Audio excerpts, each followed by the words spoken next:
blomster det består af to dele. Vi har bægerbladene, som er de grønne her, og så har vi også de farvede kronblade. Bægerblade og kronblade de kan se ud på mange forskellige måder. Her der har vi et andet eksempel. Der er bægeret det lysegrønne her, og her kan vi se, at det er noget større end kronbladene, som er de gule heroppe. På den her plante, der har vi hvide kronblade, og så har vi også nogle grønne bægerblade, og det var altså det, der tilsammen var blosteret. Nøglen den spørger nogle gange, om der er mindst én krans blosterblade, og i vores tilfælde, der vil vi sige ja, fordi vi her har 2 kranse med blosterblade, bægerbladene og kronbladene. Støvdragerne de består af en støvtråd og en støvknap, og er den hanlige del af blomsten. Her der ser vi støvknappen, som er her, hvor pollen sidder på, og den hæfter på den hvide støvtråd. Heroppe der har vi griflerne, som er den hunlige del af blomsten, og som hæfter nede på frugtknuden, den grønne her, og heri der bliver frøene dannet. Her har vi et andet eksempel.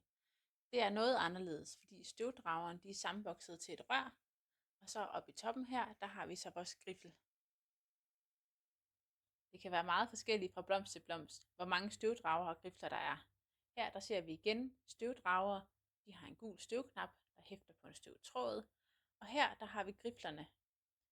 Griflerne de er meget korte på den her blomst, og det kan godt snyde lidt. Så det er kun lige yderkanten her, som er griffel, og resten af den, det er den her frugtknude, som man kan se. Så i den her blomst er der altså mange frugtknuder, der er mange grifler og støvdragere. Nu skal vi kigge lidt på bladene, og til det så kan jeg virkelig anbefale at tage jeres florebog og slå op på side 660, fordi her er der altså guld at hente. Der er forskellige skitser, både af bladstrenge og bladformer, og selvom at jeg har nøglet mange gange, så sidder jeg tit med den her åben, for at se, hvad er det for nogle former og blade, jeg har med at gøre. Så lad os hoppe ned i bladene. Nu skal vi snakke lidt om bladformer. Her har vi et helrandet blad, hvor at kanten den er hel, og den er ligesom ikke brudt på nogen måder. Mens her, der har vi et fliget blad, og det kan man se, de her flige. Det herovre, det er det, som vi kalder et mellembrudt fjersnitdelt blad. Og der er mange flere af de her former. Så igen, læn jer op af side 660. Den er virkelig god. Noget andet, som vi også kigger på, når vi ser på bladene, det er deres strenge. Her er der et eksempel på et blad, der er lige strenget, hvor at strengene, som man lige kan ane her, de går lige op. Herover er der et eksempel på et fjerstrenget blad, hvor vi har den her midterstreng, hvor de andre strenge går ud fra som en fjer.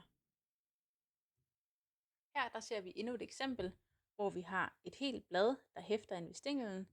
Og her der har vi et helt blad her, der også hæfter ved stænglen, men som består af flere småblade. Man kan nemt komme til at blive snydt, hvis man skal tælle bladene og begynde at tælle her 1, 2, 3, 4, 5 osv. Men det er altså småblade.